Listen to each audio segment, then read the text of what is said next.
سوی د ښایست له مخه سره ځي نه مې خپېږي له دې ښاره نه مې زړه ځي دې سړي ته هغه ټولې لارې بند کړې دې سړي ته چې په کومه لارو وځي د منزل په لور د چا سره سلا شم نه مې رور راسره ځي نه مې وراره ځي د دې نورو خلکو خپله خپله خوښه خو د یو سړي ته سوال وکړي چې نه ځي زه د داسې جنګ قایل نه یم اقباله چې مړ زه شم او نامه دې د هغه ځي. ډېره زیاته مننه ګوهر نوید صاحبو او دغه خوشحالي دې بختوره شي. امیر پیدا ته دې دغه نوی ژوند ډېر ډېر بختور شي او غر صاحب د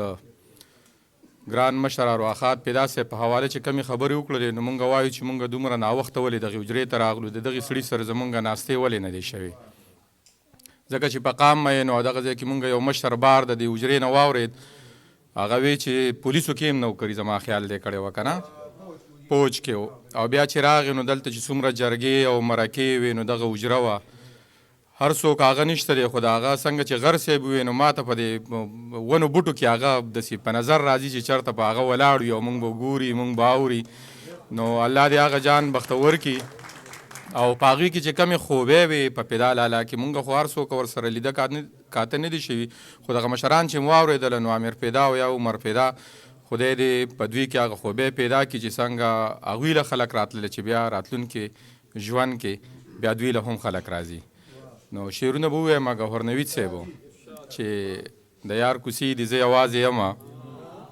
سپي راپسې دي زه یوازې یمه. د دغې نه مخکې دلته چې مولانا صاحب وخاندله نو زما نه خو هغه صحیح خبره یېره وه غر صاحب دوی چې راغلله نو وایي چې واده دی د امیر پیدا واده دی نو په کار ده چې هر سړي څېره لیکلی وي خو ما چې هم کومه څېره لیکلې ده نو وایي دا داسې خاص نه ده اورې نو چې تا کومه څېره لیکلې او خاص نه ده نو په مونږ یې ولې لیکې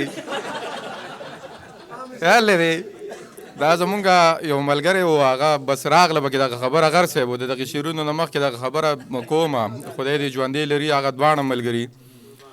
هغه سره به چې مونږ کله میلاو شو نو تیمور پادیخ صاحب هغه به ورته ویوي هغه نظم ووایه نظم یې شروع کړو مونږ ټول غوږ وږو هغه وی چې ختم یې کړه هغه نظم وایه منه بیا هغه سړي ته پته لګي که نه د هغه چې څنګه یو پیر ووي بیا مونږ تقریبا داسې کال پس میلاو شو هغه ورته بیا ووایي چې هغه نظم ووایه نو زمونږ ملګري وی چې یاره ما دې تپوس وکړو چېرې په دې نظم کې څه نشته او دې شروع کې مسلمانه مونږ له دې پې زړه وچو که نه هغه وی ما ته هم پته ده خو دې زه په چا وامه نو مولانا صاحب وایي چې کومه څېره ما لیکلې ده په دې کې څه نه دا واده دی نو چې دا کم ملګري شاعران راغلي په کار وي چې دوی څېرې لیکلې وي خو دا ما چې کومه لیکلې ده نو په دې کې خو څه شته دی نه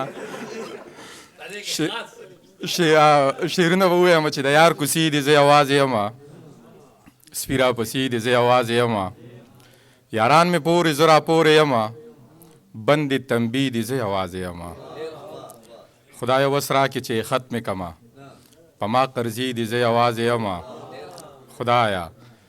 وس راکړې چې خط مې کمه په ما قرضې دي زه یوازې یمه هغې ته ووایه راغلی یمه زما ګیلې دي زه یوازې یمه هغې ته ووایه راغلی یمه زما ګیلې دي زه یوازې یمه ساقي ماښام دی او د سیند غاړه ده ترخې نشې دي زه یوازې یمه ساقي ماښام دی او د سیند غاړه ده ترخې نشې دي زه یوازې یمه هغه زما په خال خبر کې خدایه د هجر شپې دي زه یوازې یمه هغه زما په خال خبر کې خدایه د هجر شپې دي زه یوازې یمه نیازکه چا له زړه وساتمه نیازکه چا له زړه وساتمه بلا قصې دي زه یوازې یمه نیازکه چا باندې اعتبار وکړمه تشې دوکې دي زه یوازې یمه او دغه په لاره باندې دغه یو څو شعره ویمه چې زاړه شعرونه دي چې ښکلې د جانان د کلي لاره ده د پاتوړک ته چې راتلو نو اوتر دلې او یا مونږ په څو ځای کې تپوس وکړو نو چې کله دې ځای ته راورسېدو نو ګوهر نوید صاحب وی چې څنګه راغلی که نه ما ورته دا خو ډېره اسانه لاره وه خو مونږ ته معلومه نه وه که نه اوس یې راته معلومه شوه بیا په راتلونکي وخت کې زمونږ نه هېرېږي نه نو ښکلې د جانان د کلي لاره ده دا مې د ارمان د کلي لاره ده سا مې د بېساخو ورله راغلمه پوه شه چې د ګران د کلي لاره ده سا مې د بېساخو ورله راغلمه پوه شه چې د ګران د کلي لاره ده ته پرې راله چرې خواله را نغلې ستا هم په ایمان د کلي لاره ده او تا وې چې زمونږ لاره څنګه ده ما وې ستا په شان د کلي لاره ده تا وې مننه تا وې چې زمونږ لاره څنګه ده ما وې ستا په شان د کلي لاره ده ځکه په وړو باندې ګولۍ ویشم دا د نیازک خان د کلي لاره ده. دغه یو څو شعرونه به نور ووایم چې مستم په ګډا ومه زه چې ستا اشنا ومه مستم په ګډا ومه زه چې ستا اشنا ومه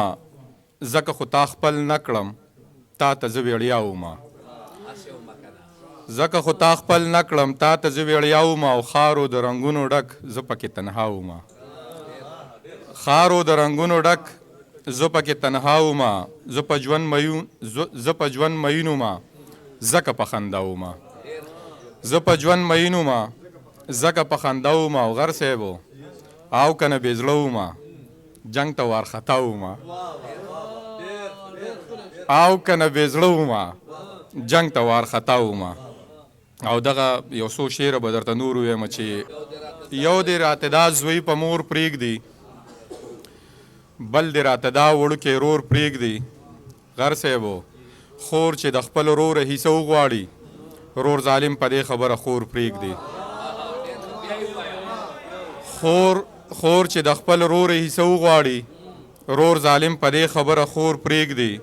کور کې کورکې چې راته جوړ نه کي دغسې دې دا بل کړی اور پرېږدي کور کې کورکې چې راته جوړ نه کي دغسې دې دا بل کړی اور پرېږدي او دوی دې په ویشونو کې سره زر واخلي او تره دوی دې په ویشونو کې سره زر واخلي ما ته زوړ سایکل او بل دې لور پرېږدي دوی دې په ویشونو کې سره زر واخلي ما ته زوړ سایکل او بل دې لور پرېږدي او مورې ستا نیازک خو ستا د خولې دی نو مورې ستا نیازک خو ستا د خولې دی نو ستا په خوله د خپلې مینې کور پرېږدي. دغه